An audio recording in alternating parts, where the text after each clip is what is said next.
आज मैं आपके सामने मैग्नीज और इंडस्ट्री के ऊपर बात करूंगा और इस इंडस्ट्री के थोड़े पॉजिटिव आउटलुक के बारे में बात करी जाएगी और उसमें से एक कंपनी भी आइडेंटिफाई की जाएगी। तो ध्यान से सुनिए इस वीडियो के अंदर। आज की डेट में अगर आपको एक स्टील प्रोड्यूस करना है 1 मिलियन टन्स, तो उसके लिए आपको अराउंड 30 केजीज ऑफ मैग्नीज और चाहिए होता है। अब इसकी प्रोडक्शन के लिए आपको मैग्नीज और रिक्वायर्ड क्यों है? क्योंकि स्टील को हार्ड करने के लिए आपको इसकी रिक्वायरमेंट बनती है।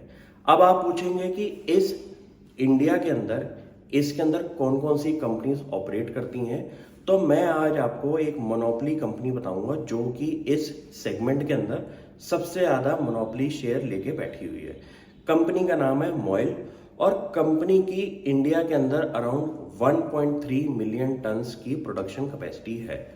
इंडिया में फिलहाल ये मैग्नीज और इंपोर्ट भी होता है जो कि अराउंड 4.64 मिलियन टन्स की इस टाइम अमाउंट है कैपेसिटी की। और आप ये सोचिए कि अगर मैग्नीज और की इकलौती मोनोपोली वाली जो कंपनी है जिसका 45% शेयर है इंडियन मार्केट के अंदर, अगर वो अपनी कैपेसिटी इंक्रीज करेंगे तो उनको कितनी कैपेसिटी इंक्रीज करनी होगी अगले 10 सालों के अंदर। तो ध्यान से सुनिए कि अराउंड 2030 तक इंडिया का टारगेट है फ्रॉम गवर्नमेंट ऑफ इंडिया कि उनके स्टील प्रोडक्शन के अंदर अराउंड 300 मिलियन टन्स की कैपेसिटी होनी चाहिए।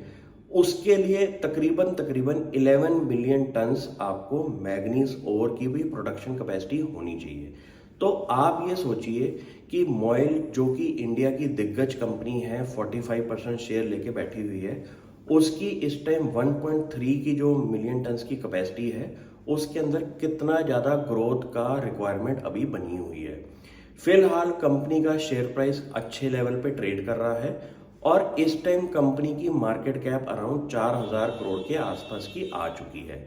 लेकिन हमारे को ऐसे स्टॉक्स पकड़ने हैं कि जब मार्केट के अंदर थोड़ा सा डिक्लाइन आएगा तो हमारे पास स्ट्रक्चरली पॉजिटिव कंपनियां होनी चाहिए। इसका यह मतलब है कि अगर आज की डेट में आप अपनी स्टडी पे काम करें और ऐसे स्टॉक्स पकड़ लें जिनका फ्यूचर के अंदर रिक्वायरमेंट पॉजिटिव की तरफ ही जाएगी और कंपटीशन में कम कंपनीज होंगी, तो ऐसे स्टॉक्स को अच्छे टाइम पे आपको आइडेंटिफाई करना है और उनमें एंट्री तब लेनी है जब मार्केट के अंदर एक अच्छी अपॉर्चुनिटी दिखाई दे। अब इस केस में आपको ये पता चल गया है कि ऐसा रॉ मटेरियल इंडिया में फिलहाल इंपोर्ट होता हुआ दिखाई दे रहा है। कंपनी की एग्जिस्टिंग डोमेस्टिक कैपेसिटी ही काफ़ी कम है और उनके जो रिजर्व्स हैं टोटल आउट ऑफ इंडिया के अंदर वो अराउंड 100 मिलियन टन्स के हैं और इंडिया के टोटल रिजर्व्स मैग्नीज और के जो है वो है अराउंड 500 मिलियन टन्स के। तो अगर इस कंपनी को अगर अपना ग्रोथ का मोमेंटम इंक्लूड करके रखना है अपने फ्यूचर के अंदर, तो उनको एक तो अपनी प्रोडक्शन कैपेसिटी भी इंक्रीज करनी होगी, प्लस इंडिया में जो फर्दर टेंडर्स निकलेंगे इस मैग्नीज ओर को लेके उसके अंदर भी कंपनी को एग्रेसिवली अप्रोच करना पड़ेगा और ऐसे टेंडर्स को जीतना पड़ेगा। तो ये बहुत ज़रूरी है कि गवर्नमेंट ऑफ इंडिया की विजन को आप ढंग से स्टडी करें, उसके अंदर से ऐसे कंपनीज को आइडेंटिफाई करें जिनका इस सेक्टर और थीम को लेके पॉजिटिव मोमेंटम बना रहे।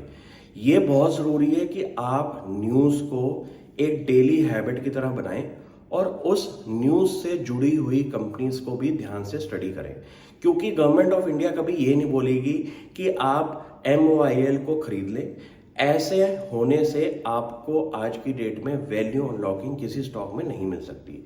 लेकिन आप ऐसे ज़रूर कर सकते हैं कि कभी कोई गवर्नमेंट अपनी अनाउंसमेंट्स करती हैं किसी चीज़ को लेके, तो उस पर आप थोड़ा सा टाइम स्पेंड करके ऐसी कंपनीज आइडेंटिफाई करें जिनका इस गवर्नमेंट के साथ लिंकिंग बैठी हो उनकी अनाउंसमेंट के साथ। बहुत ज़रूरी है आप सबसे पहले अपनी न्यूज़ पे फोकस करें और डेली अगर हैबिट बना लेंगे आधे 1 घंटे की, तो आपको ऐसी स्टेटमेंट्स का फ़ायदा कंपनीज आइडेंटिफिकेशन के अंदर भी ज़रूर मिलेगा। ये मैं ऐसी टिप आपको दे रहा हूँ जो कि मैंने पिछले 10-12 सालों के अंदर अप्लाई करी है और काफ़ी हेल्पफुल रहेगी आपके लिए भी। Thank you.